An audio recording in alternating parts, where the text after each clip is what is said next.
Hello my friends, in today's episode on Just Cameras, we'll be doing a little unboxing and a little review about something I received. I received this for free, but I can express my own opinions about it. So let's see what we got here.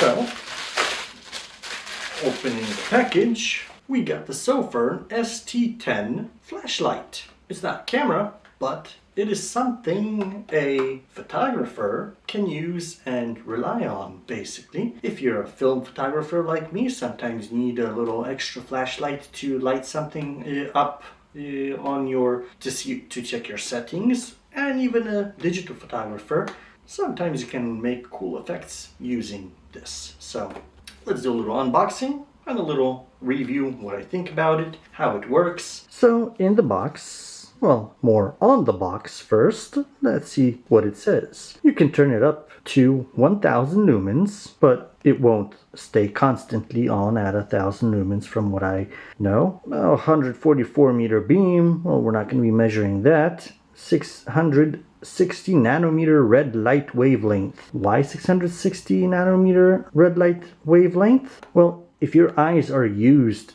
to the darkness, if you would flash a regular white light, you would instantly kill your night vision, let's call it that way. If you use red light at a specific wavelength, you could light something up without destroying your night adjusted eyes. And it's ultra lightweight. I don't really like ultra lightweight stuff. They usually feel cheap, but we'll see what we think about this. And here are the different settings we can use it at. We can have a moonlight setting, a low setting, medium, high, and turbo setting. So let's see what we have in the box here with this. I have supposedly the green version. Let's see how that looks. So we have a little opening up here. Let's open up the box. Well, it's a nicely packaged box, that's for sure. Oh, the flashlight is on this side. Okay. So, the flashlight itself comes nicely secured. Oh, that's a nice green military style color with the branding up here. Here we have the front light, and here we have the top light. The top light is the one that can go up to 1000 lumens. The front can go up to 500 lumens, and the red is only on the front here as well. So, and here we have the different buttons to turn it on and off. Well, let's first check what else we have here in the box. In the box we get extra seals that we could put around the battery entrance if we lose one or just want to replace them. It has an IPX6 rating. It can be dropped from 1 meter. According to the internet, IPX6 is not complete waterproof, so that is interesting. But it is protected from powerful water jets from any direction, such as heavy rain, splashes, or high pressure spray, 100 liters per minute. I do not know how you would measure that, but I would assume that it is waterproof-ish. If it falls into a puddle or something like that, I don't think it would harm it. Continuing here, what we have in the box, we have the lanyard to connect to the flashlight. And we have the charging cable. It's a USB-C to USB-C charging cable. And of course we got the instructions, safety manual, user manual. These are the different settings explained how to reach them, but I will show you in the video as well. When you first unpack it, of course, you can't turn it on. Well, if your battery didn't come charged enough, then it's not going to work either way. But the first thing first, before you use it, you have to take this thing out. It protects the battery from discharging in shipping. And of course, you can see that this part has a magnet in it, and this part has a magnet in it. You got two magnets to either grab onto something from the top or from the side. So while we're unscrewed here, you see the battery holds on to this magnet up here also. You get it with this battery, Sofirn their battery that has a charging port right in the battery, a USB-C charging port. That also prevents the case from having any ports that can reduce its water protection. So this is the only opening that the water can get in through. And the buttons, but I guess they are properly sealed. So these type of batteries look pretty funny when you have cables connected to them. So it goes in with the plus side first, just like that.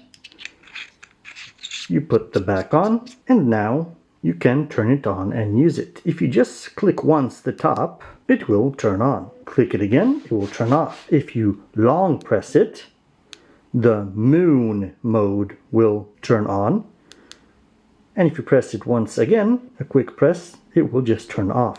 If you want to cycle from the least bright mode, from the moonlight, you won't get the moonlight mode by single pressing. To cycle through them, you need to hold this, and you got the high mode, and the next mode after high, it starts from low. If you want to get into the moonlight mode, you have to turn off the top and long press the top.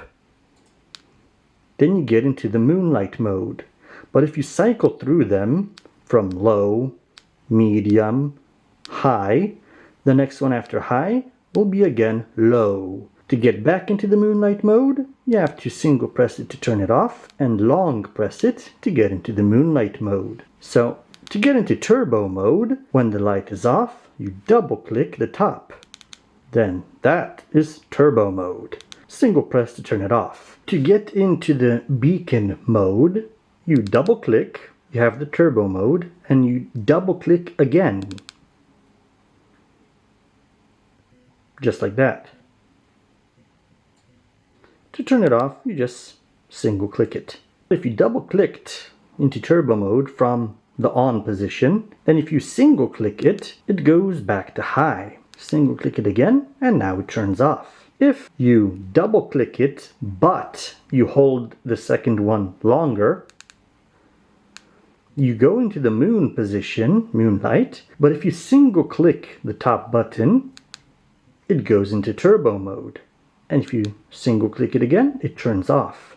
So that's a mode I found that's not included in this little part. So I don't know if that's a cheat code or something, but regularly in the moonlight mode from single click, if you click it again, it just turns off. So yeah, that was the top light. Now the front lights work similarly. To lock the flashlight, you can only lock it when it's completely off. You either button, click 3 times, and when the red blinks and turns off, the flashlight is locked. Whenever you would click the button, it will be telling you that it's locked. To unlock it, just triple press either button and it unlocks, and it starts on right away. With the low button, single press, you get into low.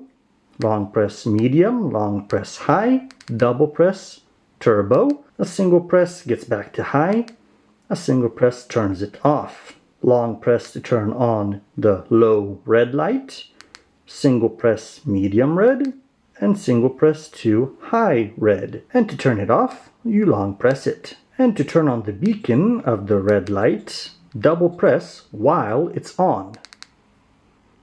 Just like that, but the beacon is lit up on high red. To turn off the beacon, you just single click, it comes back to red, and hold to turn off. If you hold while the beacon is on, it just turns it off. So those are the different functions of this light. Let's take it outside and see in real life how it works and how much light it gives out. So since we got that, let's put on our lanyard here.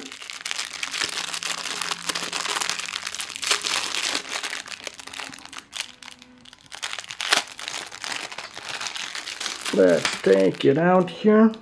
This part is the part that just loops through here. Come on, get through there. All right. When you loop it through, you pull that through here, just like that. And now the big part here, it's a spring loaded. You just put it in here. And you have a paracord style lanyard to hold your flashlight. So let's go outside and see how this works in the dark.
So after testing this Sofirn ST10 flashlight for a bit, the pocket-sized sun, this thing is so small that if you lose it in your pocket, you'll probably find it 3 years later next to a single loose Skittle, and your lost will to live. But don't let the cute size fool you. It packs enough punch to make you the brightest thing in the room, which, let's be honest, usually isn't a high bar. The ST10 looks like it belongs on a Batman utility belt. It's got that rugged, olive drab finish and dual emitters, one for throwing a beam and one for flooding the area. It's the perfect size for discreetly investigating that noise in the basement that is definitely just the house settling and not a manifestation of your mounting anxieties. For something the size of a thumb, literally, the output is ridiculous. You've got the spotlight for seeing what's ahead and the side flood for seeing everything else. It's great for reading in bed or signaling for help when you've inevitably tripped over the cat in the dark.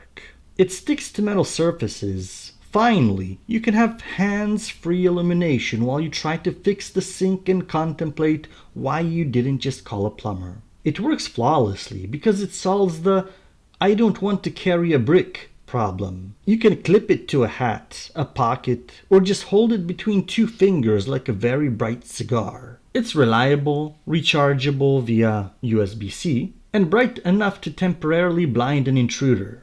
Or yourself if you're clumsy and hit the wrong button while looking at the lens. The Sofirn ST10 is proof that good things come in small packages. Unlike my last few paychecks, it's the ultimate EDC, everyday carry, because you'll actually have it on you when the world inevitably goes dark.